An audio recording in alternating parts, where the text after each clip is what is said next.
Bom dia, boa tarde, boa noite. Está começando mais um episódio do nosso podcast Felizes os que ouvem a palavra de Deus. Aqui Felipe Bezerra, gravando diretamente de Viena. E Jesus inverte. Não é não fazer, é fazer. Olha aí. Aqui José Ricardo Bezerra, falando de Fortaleza, para o 7º domingo do Tempo Comum. Nosso podcast é o que vós quereis, que desejais que os outros vos façam, fazei vós a eles, né? A inversão aí que Jesus diz da regra de ouro lá, Mateus 7,12, e aqui em Marcos, o 6, 20, qual é? O 31. Como quereis que 31, vos façam? exatamente. 32, se amais os que vos amam, né? Que Uhum. recompensa tereis? Qual é a graça? Depois a gente entra mais nesse Qual é a assunto. graça? Qual é a recompensa aí, essa tradução aí dessa palavra aí?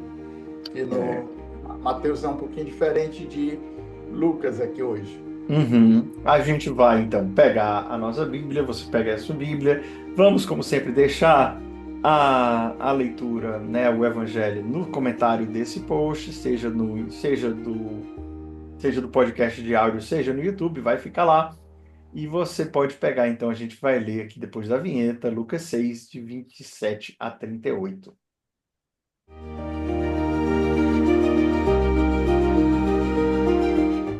Naquele tempo, disse Jesus a seus discípulos: A vós que escutais, eu digo: amai os vossos inimigos e fazei bem aos que vos odeiam. Bendizei os que vos caluniam. Bendizei os que vos amaldiçoam e rezai por aqueles que vos caluniam. Se alguém te der uma bofetada numa face, oferece também a outra. Se alguém te tomar o manto, deixa-o levar também a túnica. Dá a quem te pedir, e se alguém tirar o que é teu, não peças que o devolva. O que vós desejais que os outros vos façam, fazei-o também vós a eles. Se amais somente aqueles que vos amam, que recompensa tereis? Até os pecadores amam aqueles que os amam. Se fazeis o bem somente aos que vos fazem bem, que recompensa tereis? Eu repeti essa palavra, mas vamos continuar. Se emprestais somente de quem esperais receber, que recompensa tereis? Até os pecadores emprestam aos pecadores, para receber de volta a mesma quantia. Ao contrário, amai vossos inimigos, fazei o bem e emprestai sem esperar coisa alguma em troca. Então a vossa recompensa será grande, e sereis filhos do Altíssimo, porque Deus é bondoso também para com os ingratos e os maus. Sede misericordiosos, como também o vosso Pai é misericordioso. Não julgueis e não sereis julgados. Não condeneis e não sereis condenados. Perdoai e sereis perdoados. Dai e vos será dado. Uma boa medida, calcada, sacudida, transbordante, será colocada no vosso colo. Porque com a mesma medida com que medirdes os outros, vós também sereis medidos. Palavra da salvação. Glória a vós, Senhor. Glória a vós. Então, no 7º domingo aqui do Tempo Comum, a 2º domingo com o Sermão da Planície aqui de Lucas, né? Começamos no domingo passado e ainda teremos um 3º domingo, que é o próximo domingo 8º, que será também a continuação. Mas não leremos o Sermão da Planície todo aqui de Lucas, né? Como dissemos já no domingo passado, se você quiser ler o sermão todo, você vai ter que pegar a sua Bíblia, porque a liturgia coloca 3 domingos, mas não completa o sermão todo aqui, né? E hoje, dividi assim mais ou menos aqui do 27 ao 35, o amor aos inimigos, com uma pequena inserção aí do se alguém te bater na face, e depois a misericórdia e a gratuidade, né? Segundo os subtítulos aqui na Bíblia de Jerusalém. Na leitura litúrgica não tem subtítulo, é tudo na sequência. Tudo junto, Até né? porque também quando o Lucas escreveu não tinha subtítulo, Não né? tinha, né? Então ele está falando aí. E a quem Jesus está se dirigindo. Logo no início você leu aí na liturgia dizendo: a vós que me escutais.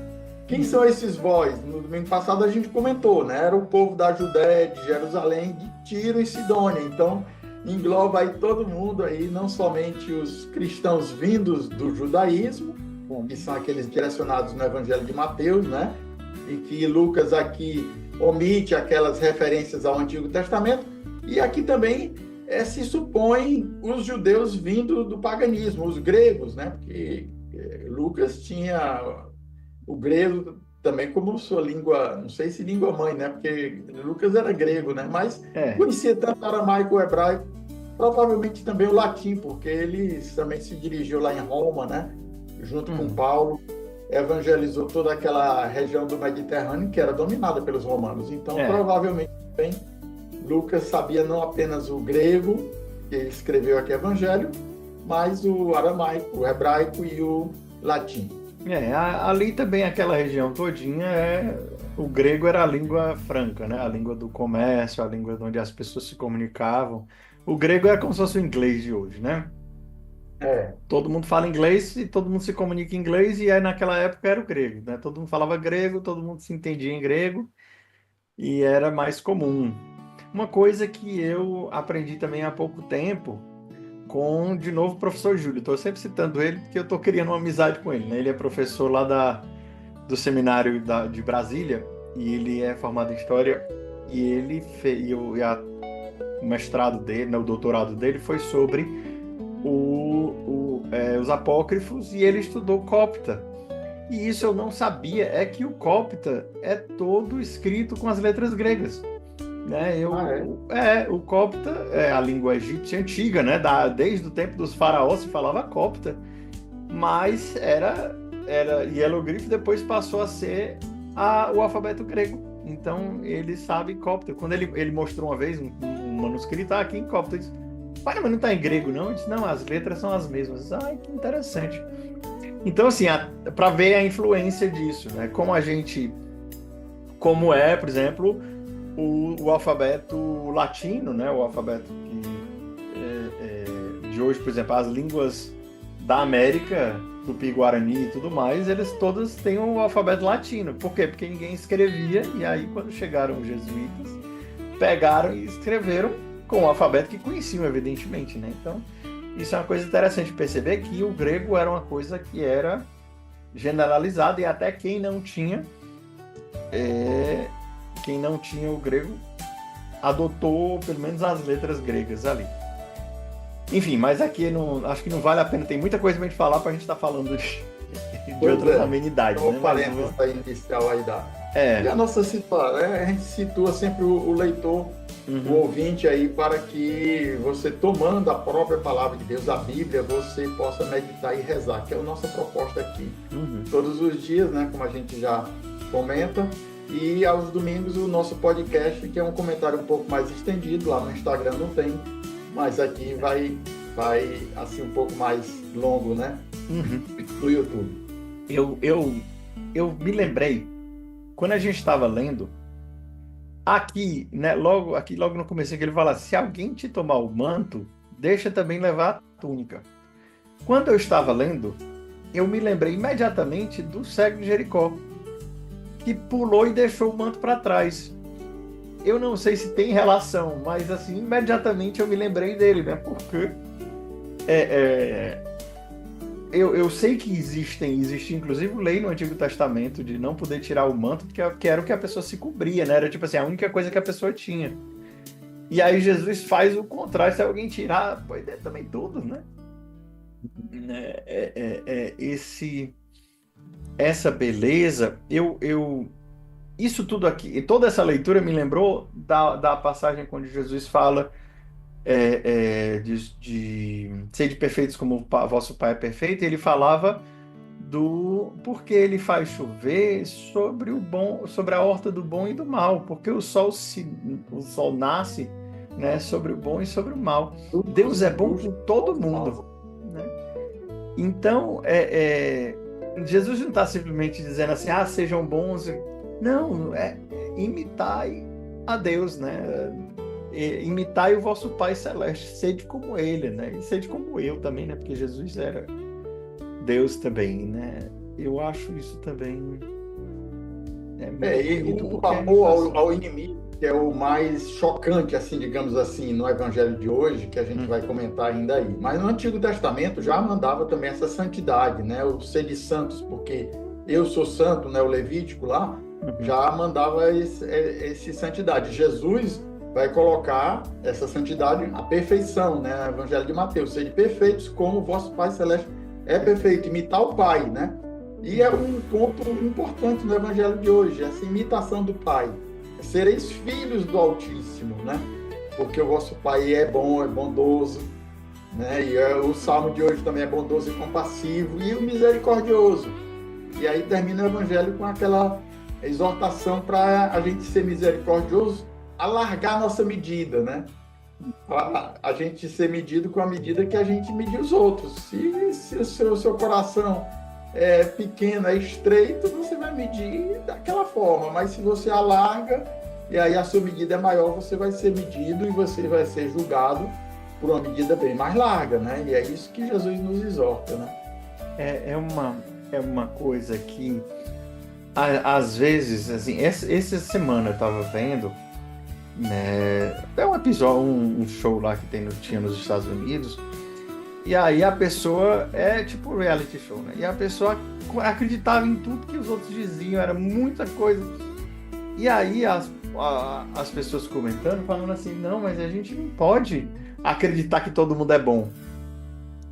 Não, mas você ativamente ser misericordioso é diferente de você ser inocente, né? Eu sei que a pessoa... Exatamente. Eu sei que a pessoa é capaz de ser ruim, mas eu decido ser misericordioso com ela. É diferente de dizer, não, você é bom. Mas, ao mesmo tempo, também existe um julgamento que é além da aparência, né? Como é que eu vou explicar? Eu lembro do Samuelzinho, o Samuel que morava comigo lá na França, que era missionário comigo lá na França, que muitas vezes acontecia, mas porque fulano fez isso assim, o Samuelzinho, de vez em quando ele falava, não, mas eu prefiro acreditar que ele estava cansado. Tipo assim, mas ele estava tão irritado, não sei o que, não, mas eu prefiro acreditar que ele estava com fome, por isso que ele estava irritado, não sei o que. Não eu prefiro acreditar que ele não fez por mal. Se a gente não tem recurso, eu achava isso muito bonito, porque eu prefiro acreditar que ele não estava fazendo por mal do que eu condená-lo. E eu acho que aqui se encaixa, né? Isso. As pessoas são capazes de maldade? Sim, são. Mas quem sou eu para julgar, né? Como disse o Santo Padre. Não sou eu que vou dizer se ele está certo ou se ele está errado. O julgamento cabe a Deus. Eu prefiro acreditar que ele está fazendo uma boa intenção. Eu prefiro acreditar que ele... Enfim, lógico. É o final do Evangelho. Se não julgueis e não sereis julgados, não condeneis e não sereis condenados. A nossa mania de querer logo cortar a cabeça, condenar logo. Não tem mais jeito aqui. Ai de nós, né? Porque Deus nos amou quando nós ainda éramos pecadores, né? De São Paulo lá nos Romanos, né? Então, a gente, quando éramos inimigos de Deus, aí por isso que Deus nos amou. Porque se fosse por mérito, se fosse por merecimento algum nosso... Se por uma pessoa justa, alguém ainda talvez até se disponha a morrer, mas não por um pecador, né? Não por um... E aí Deus vai além, Ele nos ama quando... E essa é a essência do amor, né? Como diz Santo Tomás de Aquino. É amar, é querer o bem do outro pelo outro, né? Deus nos ama por nós, pelo nosso bem. E aí o amor, o que é o amor? Amar os vossos inimigos. Amar pelo bem dele, né? Eu vou amá-lo para que ele seja bom. Isso é tão difícil hoje, né? Hoje em dia a gente está num mundo tão violento, e eu não digo nem da violência física, mas da violência das palavras, né? As pessoas têm uma facilidade muito grande de ofender uns aos outros, de xingar uns aos outros, mais ainda na internet, porque você não está vendo o seu interlocutor, às vezes é só palavras escritas, né? E a gente é muito rápido em condenar, em xingar, em ofender e... Enfim. E aí vem a resposta, e aí o olho por olho, né? Que era o Antigo Testamento, né? Mas esse amor que Jesus nos chama, amar até os inimigos, o amor na essência, o amor que é a imitação de Jesus também, que eu acho que é o comentário principal desse amor aos inimigos, o amor é querer o bem do outro. Embora que às vezes esse bem do outro implique numa exortação, numa chamada de atenção, como Jesus fazia, né? Então não adianta assim, não, eu vou amar, eu quero fazer sempre o melhor para ele é que eu paparique, que eu fique, né, aparando e colocando. Não, Jesus também amou de maneira muito forte, amou os fariseus, né, chamando a atenção deles, né? Eu me lembro do Padre Silvio, num dos congressos do Shalom lá em Roma. As pessoas fizeram uma pergunta em relação eu acho que era a formação dos jovens. E aí o Padre Silvio falava assim que São João Bosco dizia assim que para que eu exorte alguém e essa exortação tenha efeito, a pessoa precisa se sentir amada por aquela exortação. Isso. Não é assim, eu vou exortar, porque a verdade, ninguém empurra a verdade goela abaixo de ninguém, porque a verdade sem a caridade, ela acaba afastando e distanciando de Deus quando ela é feita sem caridade, né? Então, quando for exortar, eu preciso fazer com que a pessoa se sinta amada pela minha exortação. E esse é o segredo, né? Então as pessoas, não, mas as pessoas precisam saber a verdade. Precisam, isso é verdade. Isso aí não. Mas a verdade, se a verdade ela for imposta como um peso e tudo, você está fazendo o oposto, você está distanciando as pessoas da verdade, né? E aí é uma questão, eu acho que foi Santo Agostinho que falou, São Tomás de Aquino que falou da questão da gradação moral. Eu não sei. Eu vi isso na minha faculdade, lá na teologia, da questão da gradação moral, é que nem todo mundo tem condição de ouvir a verdade toda de uma vez. Então você vai precisar trazer a pessoa à verdade num caminho, aos poucos. Gradativamente. Ninguém consegue, aliás, ninguém, né? Mas assim, uma pessoa que está numa vida completamente afastada de Deus e no pecado, ela não tem condição de ouvir a moral sexual da igreja. Ela vai precisar ouvir o querigma, ela vai precisar ouvir Deus te ama, você tem dignidade, você é amado, você é querido. Depois que ela já se sentir amada, que ela tiver acolhida, que ela se sentir, né, realmente acolhida pelo amor de Deus, aí é que a gente vai dizer, olha, a santidade ela é um pouquinho além, e aí a gente vai aos poucos caminhando. Mas o que acontece é que as pessoas dizem, não, as pessoas precisam saber a verdade, custe o que custar. Custe a salvação dela? Não é assim. Exatamente, né? E aí me lembrou aqui Jesus no diálogo com Pilatos, né? O exemplo assim de distanciamento de Deus, que era Pilatos, e Jesus aos poucos vai levando ele a compreender, né, de quem ele está adiante, né? Uhum. E aí está aqui, conhecereis a verdade, depois a verdade vos libertará, é outra passagem lá, mas diante de Pilatos, né, ele vai mostrando, meu reino não é deste mundo, né? E amando o próprio Pilatos e levando a concluir, né, que ele não quis, né, chegar à conclusão de que Jesus era a verdade, né? O que é a verdade? E aí ele sai. E aí, né, Pilatos é que desistiu de Jesus, né? Não foi Jesus que desistiu de Pilatos, né? Pois é. E aí eu acho que aí é que está o segredo também dessa caridade que leva ao diálogo. As pessoas vão precisar entender que existe uma escala e existe uma hierarquia de verdades que as pessoas precisam entender até chegar na verdade completa, né, que é Jesus. Eu não posso, por exemplo, vamos fazer aqui um exemplo, a pessoa é protestante, luterana. Se eu chegar para ela, tentar dizer para ela que Lutero era um herege, acabou-se. Não vai existir diálogo, não vai existir. Eu não vou conseguir trazer essa pessoa para a verdade, porque eu vou começar ferindo aquilo que ela tem como uma verdade certa dela. Eu vou precisar entrar na tradição da igreja, no Papa, é um caminho que vem aos poucos até ela entender que Lutero não estava tão certo assim quanto ela achava que estava. Mas não é porque... Entende? Assim, não é porque o ídolo dela tá errado que ela vai simplesmente, tá bom, então, entendeu? Assim, às vezes a pessoa diz, não, você me ofendeu, então agora eu vou acreditar em você. Ninguém nunca fez isso. Exatamente. Você me chamou de burro, agora eu estou convencido de que você está certo. Não vai. É a caridade aí, né? O que importa é a caridade aí. Santo Agostinho vai dizer, né? Ama, né? Aí com o amor é que você vai dobrar a pessoa, né? O amor é como o mel. Se você quiser, de repente, a pessoa colocar logo já o amargo para ela, ela não vai tomar. Você tem que aos poucos ir conquistando a pessoa pelo mel e depois vai dizer, né? Primeiro você na boca vai ser doce como mel, mas depois no estômago é que vai, né? É o livrinho Doce Amargo lá do Apocalipse e também lá do Ezequiel, né? Uhum. Então, a A palavra palavra de de Deus Deus ela é é doce assim. na boca, mas é amarga no É, estômago. Mas é porque isso, né? Não é fácil, né? Amar os inimigos aqui não é fácil. Jesus não está dizendo que vai ser facinho isso aqui, não. Mas não, também, mas ao mesmo tempo, é amor, é caridade e é isso que vai levar ao céu, né? Que recompensa terei? Minha recompensa é aqui ou é no céu?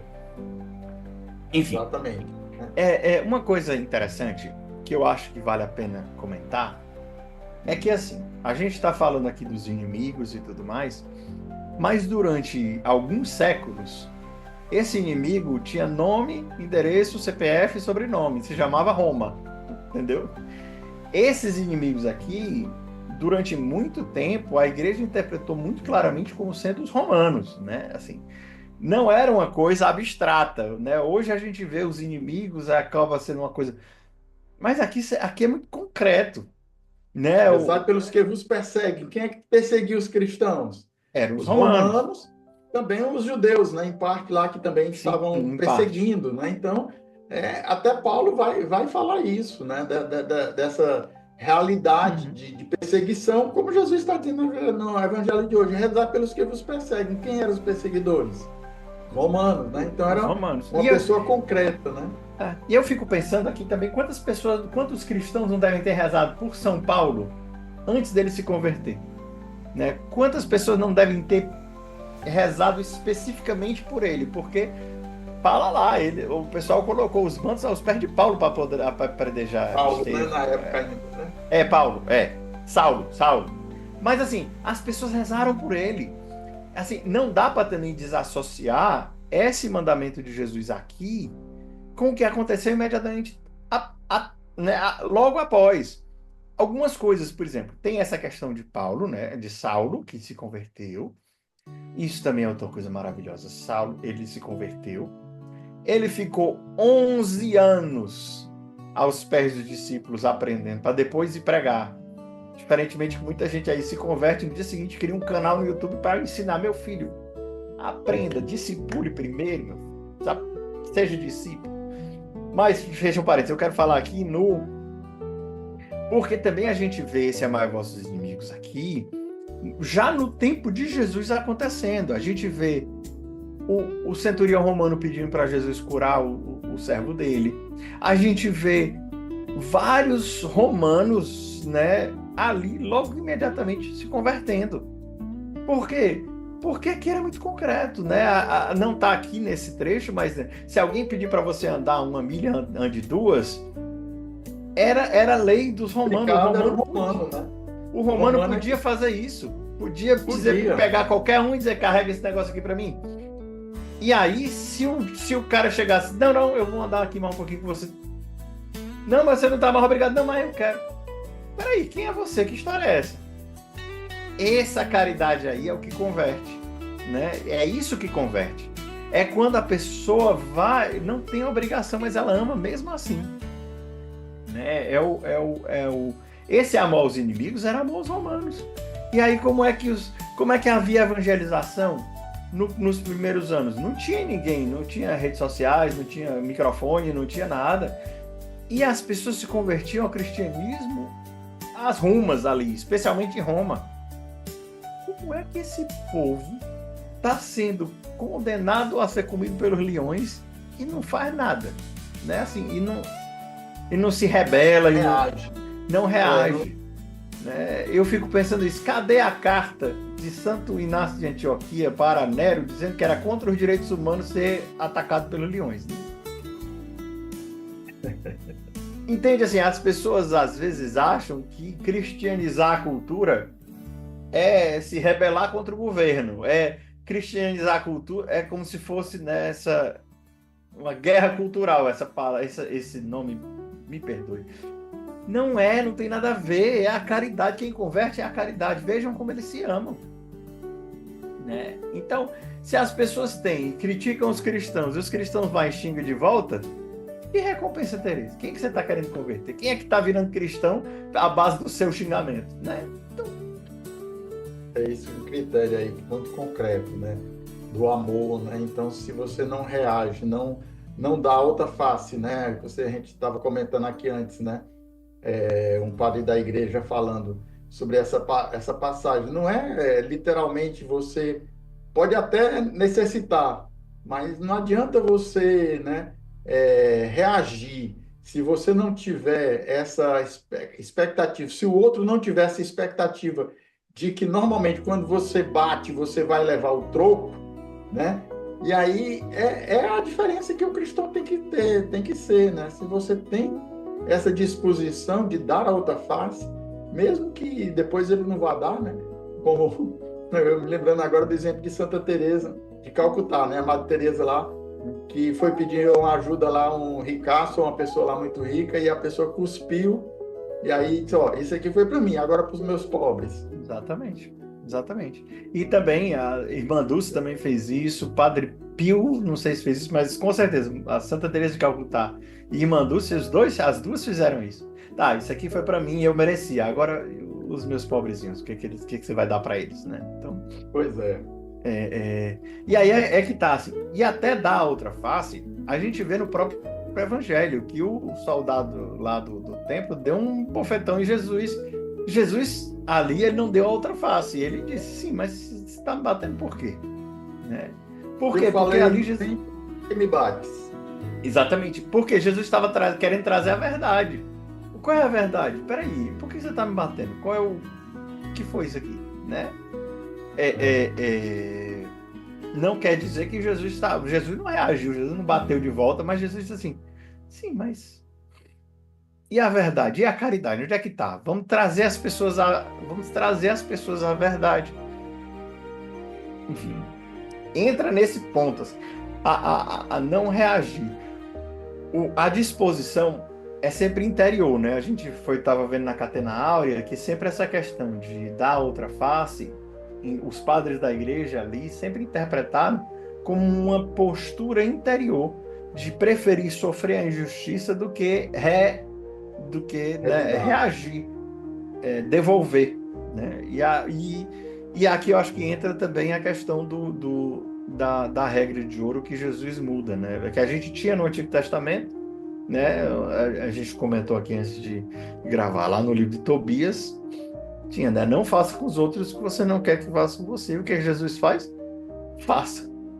Tudo que quiserem que os outros vos façam, fazei vós a eles. Então, se você quer que as pessoas sejam boas com você, seja boa primeiro com eles, né?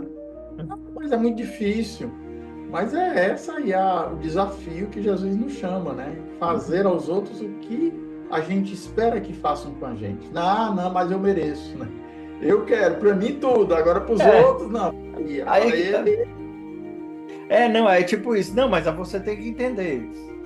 Não, você não tem que entender, ninguém tem que entender nada, né? Assim, exatamente, para mim, os outros têm que entender.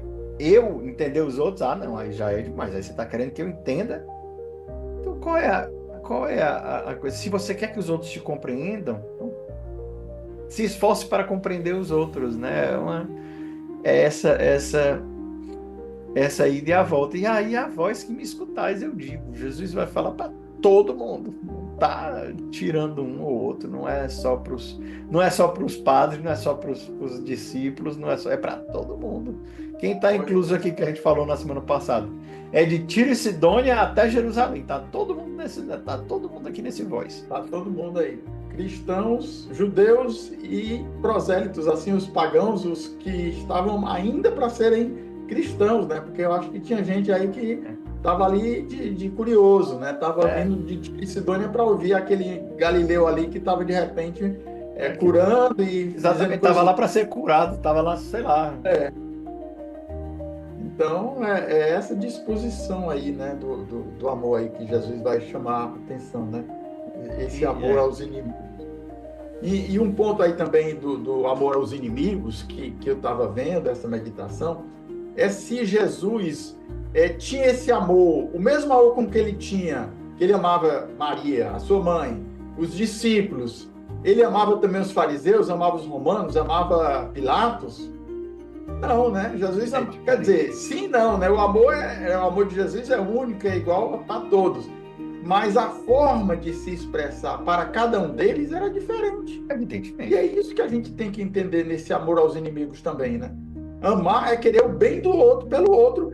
O que é o melhor para ele é a salvação dele. Exato. Se você não deseja a salvação, você diz, não, eu quero é que ele morra, eu quero é que ele vá para o inferno, né? Você desejar um cristão que desejar que a pessoa vá para o inferno... Ele está indo ao contrário de tudo isso aqui que a gente acabou de ler.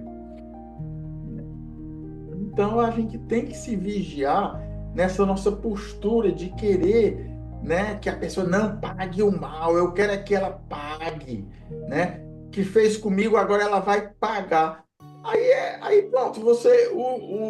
é aquela história do veneno, né? Você dá o veneno para os outros e... Você toma o veneno e espera que o outro morra. Pronto, exatamente. Tomar o veneno, você está ressentido com tudo aqui no nosso coração e quer que o outro aqui morra. Não, mas isso aqui vai diretamente contra aqui o versículo 37. Né? Não condeneis e não sereis condenados. Perdoai e sereis perdoados. Se você diz eu quero que morra, né? Eu quero que vá para o inferno, cuidado. Porque é na medida que você medir, é que você vai ser medido. Na medida que você julgar, é que você vai ser julgado. Se você está dizendo eu quero que vá para o inferno, cuidado, porque pode ser que tenha outra pessoa que vai para o inferno, junto ou sozinho, mas é a sua medida, que vai ser.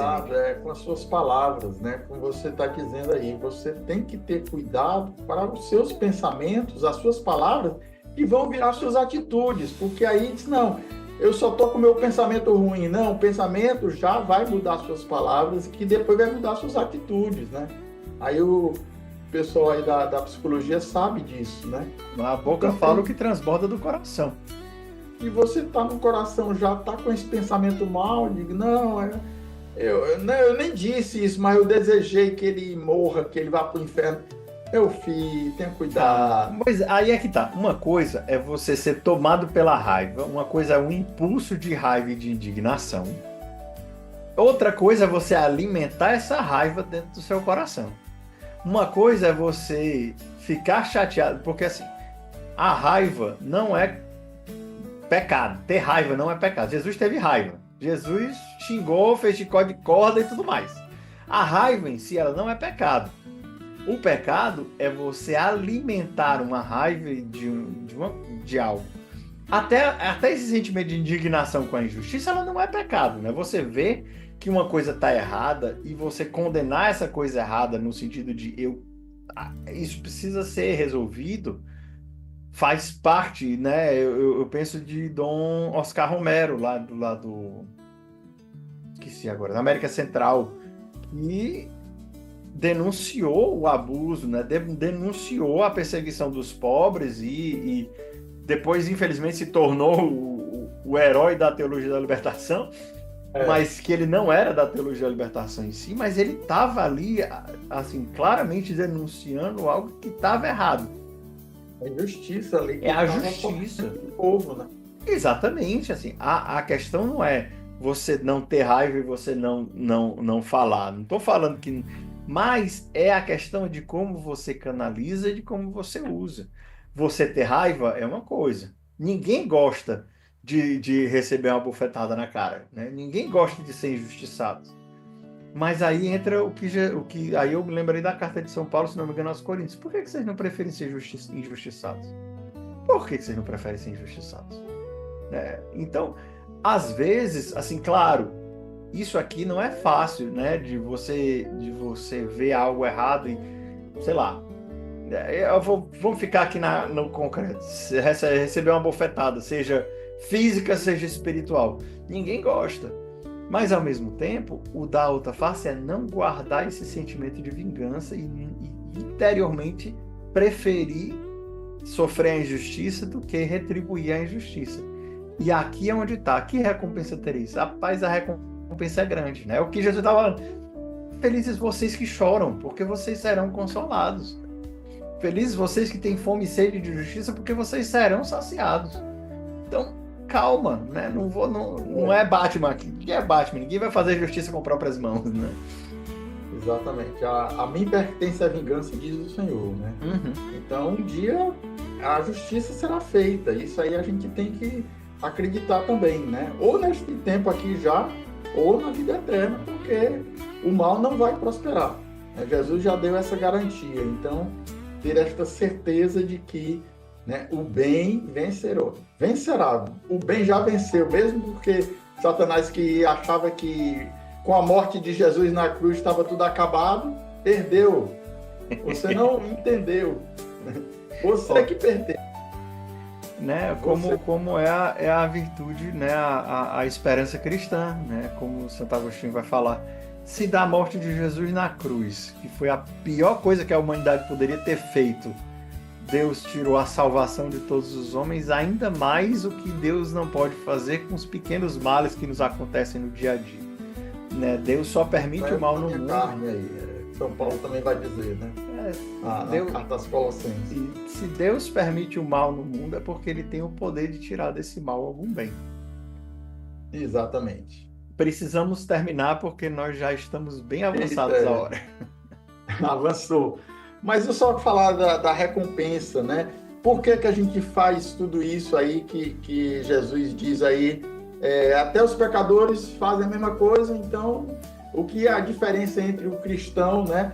Que não vai fazer pela recompensa, porque depois o Pai vai recompensar também. Em Mateus lá ele fala claramente da recompensa. Aqui em Lucas ele fala assim, qual é a graça que tem, qual é a gratidão que vocês devem ter, né? Qual é a recompensa nesse sentido aqui terreno? Jesus não está prometendo desde já, né?